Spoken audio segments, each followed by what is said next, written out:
All right, so this entire week, we've spent a lot of time talking about Senator Sheldon Whitehouse and the controversy surrounding Bailey's Beach Club. Now, this first came up, I guess, way back in the day, back in the mid-2000s. Sheldon talked about the exclusivity and the problems behind that, and then in 2017, it was brought up with him again. He shook it off. No big deal. Hope it could get better. Brushes it off, went away. Came up again last week, and it has been circulating throughout the news cycle here in Rhode Island every single day since. And people are captivated by it. People calling out the hypocrisy, the sanctimony. Sheldon Whitehouse lectures you on how to be a better person, how he wants to do more in the fight for social justice, but it belongs to a club where it's only all whites. The exclusivity of the ultra-rich in this country. Now, I was on the record saying that earlier this week, is this the biggest story that the GOP should be focusing on? Well, let's sift through some of these details and get what's happening down in D.C., because we haven't heard too much from D.C. on this story. We've done a lot of local coverage with everything happening with Sheldon, but let's check down inside the Beltway with Matthew Foldy from the Washington Free Beacon. He joins me on the Seekonk Supply Hotline right now, and you can follow Matthew on Twitter at Matthew Foldy, Foldi. Matthew, good afternoon, sir. How are you? Welcome on to the program. Nice to finally get you on the airwaves here. Good afternoon, and thank you so much for having me on. It's great to be with you guys from D.C. here. I noticed right at the top of the program, you made it clear your audience is far more diverse than most of the places that Senator Whitehouse frequents. So it's great to be with all of you guys today. And you're right, there is sort of a missing angle that we're trying to cover at the Free Beacon from D.C. here. And I want to give you guys a quick big picture look, not only at what this says to me about Senator Whitehouse, but what it says really about all Senate Democrats, because we reached out to every single Democratic office asking them if they had any comments about Senator Whitehouse's ongoing membership through his wife, because obviously he dumped all of his shares in his wife's lap, so he can say, I'm not a member, it's actually all my wife's fault. But we reached out to every single office asking if they had any comment about the top Democrat on the Judiciary Committee, who, as we all recall, scrutinized Brett Kavanaugh for what Kavanaugh allegedly did in high school. And guess how many Democrats responded to us? According to your article at the Washington Free Beacon, none of them. And go figure. And we wanted to make it sort of a bit broader about the hypocrisy of liberal organizations more broadly. So we also reached out to the Congressional Black Caucus, which is busy currently trying to deny a black Republican congressman membership. Sort of sounds like trying to join a White House beach club. And also the NAACP. And similarly heard from neither of them. And we concluded one of our many articles we've been writing about White House all week here by saying, we imagine the reactions would be slightly different if he were a Republican. They would, and that's fair. And I guess my problem with the story here is this shout, and it just overall in general, is it shouting into echo chambers? Is this just creating more division politics, or do you think it's actually just really important that this type of hypocrisy gets pointed out because it doesn't get talked about enough? I'm trying to sparse where the culture war is and where not where the legitimacy is, because people will tell you all week here that I'm wrong, but where this one people should not necessarily die on a hill for, but you really make sure people take up a cause for. Because he doesn't own the Bailey's Beach Club, and he did give up the shares to the wife, and, we don't even know what type of decision maker he is inside of Bailey's. So is this all political culture war? I think yes and no. One of the things that we wrote about in another piece this week is we looked at Sheldon's family history. And Senator Whitehouse earlier this year was one of the many Democrats who introduced a bill to sort of force a commission to study reparations for descendants of slaves and for Black Americans. And Whitehouse's great-great-grandfather, Charles Crocker, was a Rhode Island-based railroad baron. And, anyone who knows history knows the railroads were built in horrible conditions. And Whitehouse's ancestor broke a strike by Chinese migrant laborers by forcing them into starvation.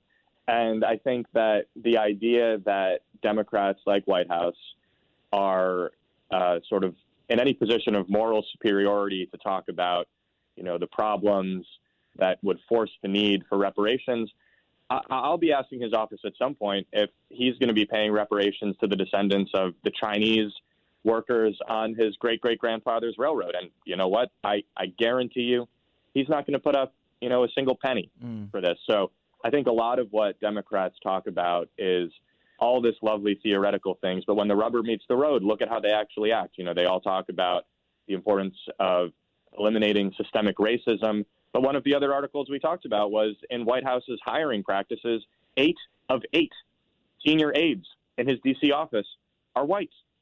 So I think it's important.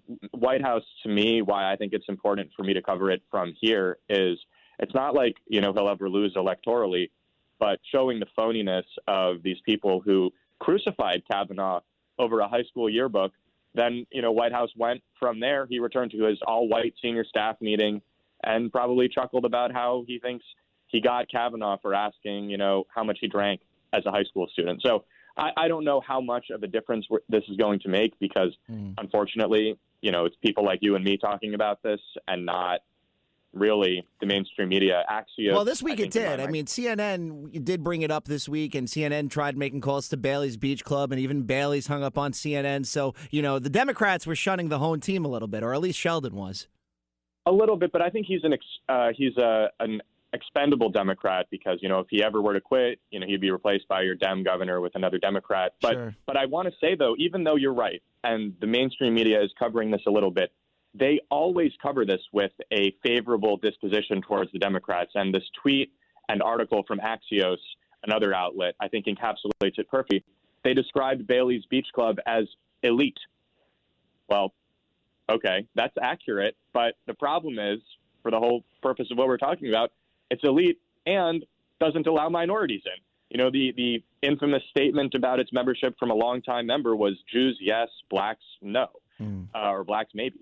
And so you're right. They did a little bit of coverage, but my colleagues and I have done 4 articles. And so I think, an outlet like CNN feels like, okay, we have to do it. But what you don't have is Manu Raju, their Capitol Hill correspondent, chasing down every single Democratic senator asking, oh, what do you think about one of your own belonging to a club that doesn't allow minorities? What do you think about his membership on the all-white sailing team? What do you think about his previous membership in the all-white reading room? I mean, this is the systemic racism that Democrats don't want to address because it's coming from one of the most prominent Democrats in America. Well, I think the story. I think you have the real story. I think the Bailey's Beach Club is a sidebar at this point. That's a sideshow. I think your real story, if the Republican Party, which is where this really manifested from, pointing out the lack of diversity within the senior staff, that seems to be more problematic than belonging to an exclusive beach club that is ultra white. Like that seems like that should be the focus here. Like even Fox News isn't even covering that angle of it. What you're talking about here with the senior aides being as less diverse as possible. So, that feels like the story. It feels like, it's one of these things where the GOP and the right-wing media, and I hate phrasing it that way, but it's the easiest way to describe it, for a while now, they've been trying to take on Sheldon with dark money and with the company, the group with the A to begin with, Arabella Advisors. Yeah. Arabella Advisors. Like that's the stuff that's like been hitting, but it feels like Sheldon's been a target for a while now for the right. Why has he popped up again, do you think? Well, the whole reason we're talking about this is because this is a controversy of his own making. When Go Local Prav asked him about it this week, he stepped in it, and then every statement he's made since then, blaming his wife, pre-butting a story about his previous all-white sailing club, it shows to me that the whole thing is this is a story of Democratic privilege, white privilege, and, of course, White House privilege.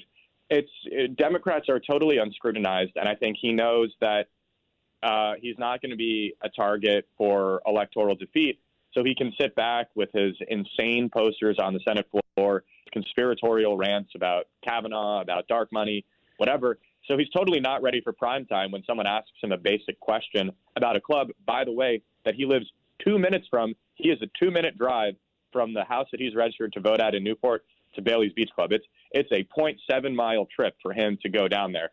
But so I think isn't this a dirty road? Not a dirty road. Isn't this a messy road? You're never scrutinized. But isn't this a messy road to go? Yeah, you're right. If you're a Dem, you're never scrutinized, largely because the media is mostly liberal. Which, by the way, if you look at the recent numbers, most people don't trust the media to begin with. So the public has, if anything, turned on the media. The people that are watching the media, I think kind of what to expect with them. Those who consume cable news more than others, they're probably watching the CNNs and the MSNBCs. Mm-hmm. So that, kind of makes sense. But by and large, the American people know that they're getting fed a bunch of garbage. So it's like, I guess it's just one of these things where, it's not going to fix a black school. And I do agree that there is a hypocrisy here and there's a double standard. But if we're looking for ways as the GOP, to move forward and try to get on a level where, you're winning with black voters, you're winning with brown voters, is exposing Sheldon Whitehouse and the way to go, I guess.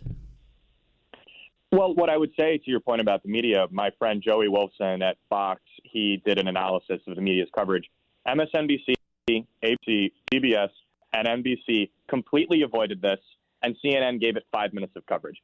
Again, we know if this were about a Republican, it would be wall-to-wall, and so the people who are watching it would then, go rage tweet about this evil Republican. But because this is a progressive Democrat, all of his sins are completely forgotten. So I think you're right. People are losing trust in the media, but obviously these are still incredibly important and powerful institutions. I want to shift to some other issues with you real quick as we have a couple of minutes here with Matthew Foldy from the Washington Free Beacon. Just looking, because I know you're very tapped in to the D.C. bubble. Did Republicans drum up a controversy like this, too, because of the progress that was made with the infrastructure bill? I mean, that sight yesterday of Murkowski and Collins and Cassidy standing on a unified front out there with Biden and other Senate Democrats, that's something Trump could never do. And I think the Republicans know that, and the average American that doesn't follow the news cycle like you and I do every second of the day, sees that and goes, oh, okay, maybe this Biden thing is working after all. I don't think so. I mean, it certainly hasn't been a factor in my reporting on Whitehouse this week, but I'd go back to what we were talking about. This is entirely his own fault. Mm-hmm. He was caught completely flat-footed by the Rhode Island reporter who asked him about it. And if he hadn't stepped in it so horribly earlier this week, quite frankly, I had other things I was going to be writing about.